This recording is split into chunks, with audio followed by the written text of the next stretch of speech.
Hello friends, welcome back to my channel scalper trading bull. तो आज का topic है कि लॉन्ग पोजीशन और शॉर्ट पोजीशन क्या होता है। उसके बारे में हम यहाँ पे डिटेल में एक्सप्लेनेशन करने वाले हैं। ओके, और मैं आपको बताऊंगा कि लॉन्ग पोजीशन में डिमांड क्या रोल प्ले करता है और शॉर्ट पोजीशन में सप्लाई क्या रोल प्ले करती है। क्लियर? तो वीडियो शुरू करने से पहले जो भी लोग इस चैनल पे नए आए हैं वो प्लीज़ इस चैनल को सब्सक्राइब कर दीजिए, और लास्ट में ये वीडियो अच्छा लगे तो इस वीडियो को लाइक और शेयर करना मत भूलिएगा। तो चलिए वीडियो को स्टार्ट करते हैं। तो आज का जो भी ये टॉपिक है वो मैं यहाँ पे इस बुक के रिलेटेड में यहाँ पे ये टॉपिक लेने वाला हूँ। तो ये कौन सी बुक है? तो देखिए, ये बुक है the handbook of technical analysis. Clear? तो इस बुक के 1.1 टॉपिक के चैप्टर के हिसाब से हम आज का टॉपिक डिस्कस करने वाले हैं।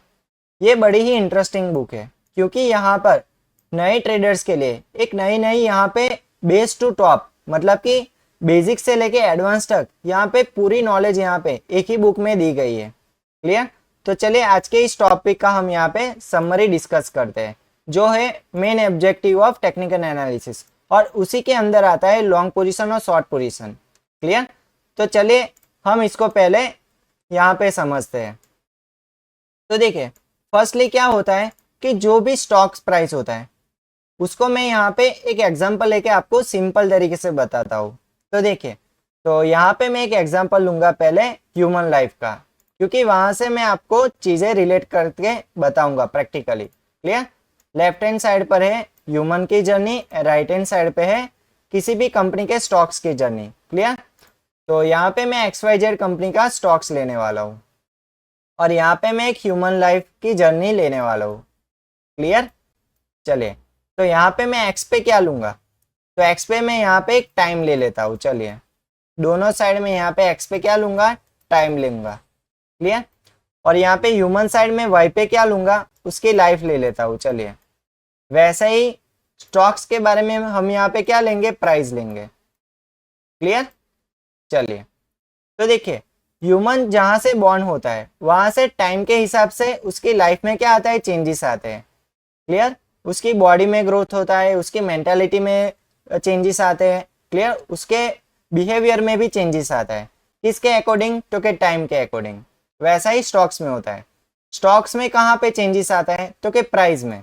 तो देखिए, वो टाइम के हिसाब से जब से स्टॉक्स लिस्ट होता है उसके बाद उसके प्राइस में टाइम के अकॉर्डिंग क्या आता है? चेंजेस आते हैं। क्लियर? तो ये प्राइस में चेंजेस कहाँ से आते हैं?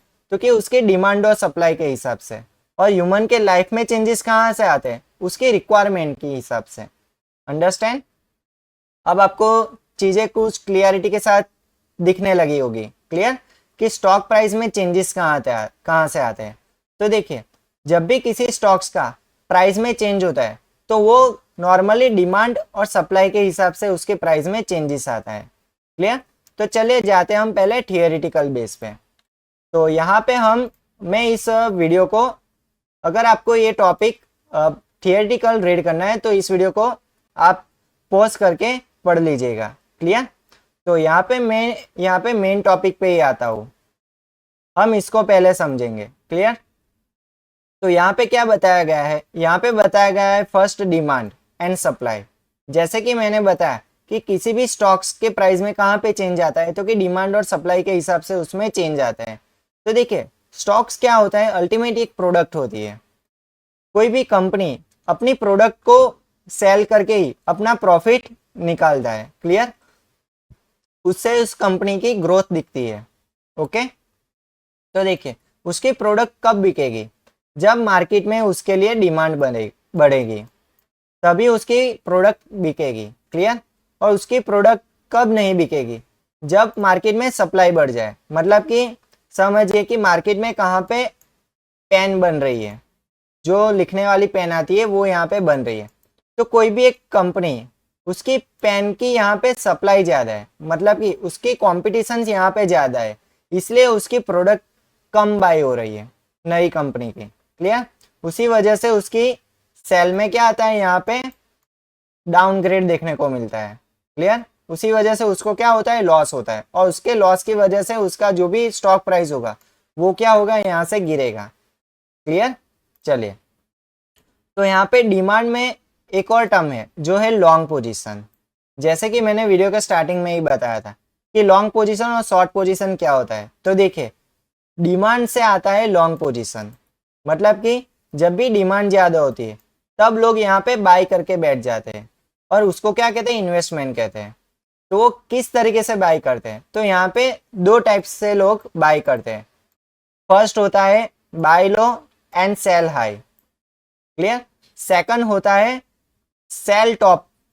देखिए, सेकंड होता है buy higher and sell higher. समझिए कि यहाँ पे मैं चीज को यहाँ पे चार्ट पे ही दिखा देता हूँ। चलिए, यहाँ पे किसी भी पॉइंट पे यहाँ पे बाय किया है और उसी के आगे टॉप पे मैंने सेल किया है, क्लियर। और इससे ऊपर भी प्राइस जा रही है तो उसी प्राइस के ऊपर मैं यहाँ पे दोबारा से बाय करूंगा और इसके ऊपर मैं दोबारा से क्या करूंगा, सेल करूंगा। तो इसको क्या कहते हैं, यहाँ पे डिमांड के हिसाब से मैंने यहाँ पे लॉन्ग पोजीशन बनाई है। अंडरस्टैंड।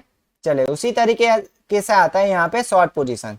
तो देखिए, यहाँ पे मैं टॉप पे सेल करता हूँ, प्राइस क्या कर रही है यहाँ पे, टॉप पे है, तो टॉप पे मैं यहाँ पे सेल करता हूँ और फिर यहाँ पे मैं बॉटम पे क्या करूंगा, बाय करूंगा, क्लियर।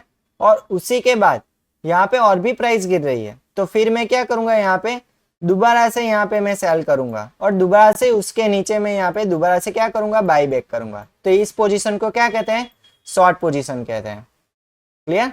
चलिए, यहाँ पे इसको मैं चार्ट पे आपको प्रैक्टिकली बताता हूँ विथ प्राइस एक्शन। तो देखिए, यहाँ पे मुझे क्या दिख रहा है, यहाँ पे मुझे डिमांड दिख रही है। कैसे पता चला, तो देखिए यहाँ पे हाई लगाया, फिर यहाँ पे लो लगाया, फिर दोबारा से जो प्रीवियस हाई था उसको ब्रेकआउट करके एक नया हाई दिखा, फिर यहाँ पे एक नया लो लिखा, जो यहाँ पे प्रीवियस लो था उसके ऊपर एक नया लो लगाया, क्लियर। तो यहाँ पे मुझे क्या मिल गया, यहाँ पे मुझे एक ट्रेंड लाइन मिल गई। तो चलिए, यहाँ पे इस ट्रेंड लाइन को मैं क्या करूंगा, यहाँ पे मार्क कर देता हूँ। तो इससे मुझे आइडिया मिल गया कि प्राइस इस ट्रेंड लाइन को फॉलो करके ऊपर की ओर जा रहा है। लेकिन इस ट्रेंड लाइन का यहाँ पे क्या आ रहा है, ब्रेकडाउन आ रहा है, क्लियर। फिर ब्रेकडाउन आने के बाद यहाँ पे देखिए, यहाँ पे एक रिट्रेसमेंट मिला, लेकिन ये वाला रिट्रेसमेंट कहाँ पे था, इस ट्रेंड लाइन पे नहीं, बल्कि ये जो प्रीवियस रेजिस्टेंस था वहां पे ये रिट्रेसमेंट था। अंडरस्टैंड। फिर देखिए, प्राइस यहाँ से गिर रही थी तो ये क्या दिखा रही है, मुझे शॉर्ट पोजीशन दिख रही है। क्यों, क्योंकि ये जो रेजिस्टेंस थी वहां से प्राइस गिर रहा है। तो यहाँ पे मैं क्या करूंगा, इसी पोजीशन पे मैं शॉर्ट पोजीशन प्लेस कर दूंगा। तो चलिए, यहाँ पे जैसे ही मैं शॉर्ट करता हूँ तो उसके ऊपर मैं स्टॉप लॉस लगा के अपना टारगेट फिक्स कर देता हूँ। चलिए, जो प्रीवियस जो ट्रेंड था उसी के आसपास ये जो प्रीवियस सपोर्ट था जहां से अप ट्रेंड शुरू हुआ था, तो उसी के पास मैं यहाँ पे फिर से बाय करूंगा, क्लियर। तो ये क्या बन गई, मेरी शॉर्ट पोजीशन बन गई। ओके, अब आपको प्रैक्टिकली पता चल गया कि शॉर्ट पोजीशन किसे कहते हैं।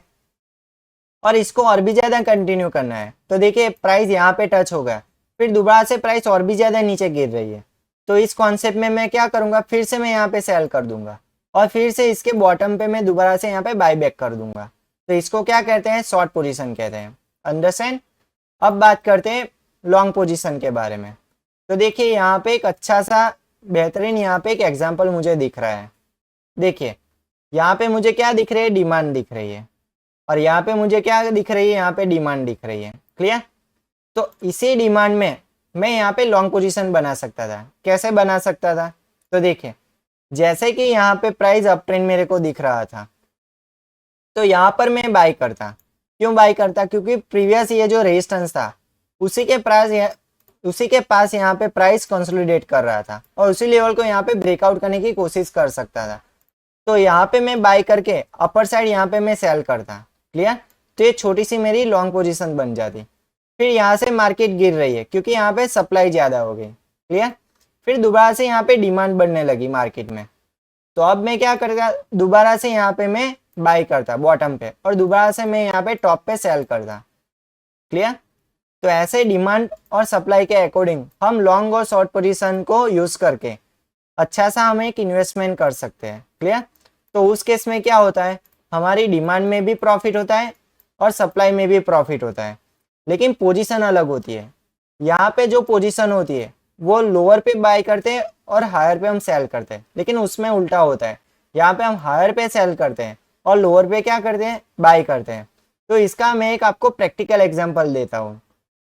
लास्ट टाइम आपने देखा होगा कि अदानी ग्रुप का शेयर जैसे ही गिर रहा था तो वहां पे आपने देखा होगा कि हिंडनबर्ग ने पोजीशन क्या कर ली है, यहाँ पे शॉर्ट बना ली है। जैसे ही कोई न्यूज़ पब्लिक होने वाली थी तो वहां पे तो उसका क्या प्रॉफिट हुआ कि जैसे ही उन्होंने अदानी के स्ट्राइक प्राइस के टॉप पे यहाँ पे पोजीशन को शॉर्ट कर दिया, फिर यहाँ से जितना भी मार्केट गिरा होगा उतना किसको फायदा हुआ होगा मैक्सिमम? इन लोगों को, हिंडनबर्ग को, जिसने यहाँ पे टॉप पे क्या किया था, सेल किया था। तो वो अपनी पोजीशन कहाँ पे स्क्वायर ऑफ करेगा? तो कि बॉटम पे।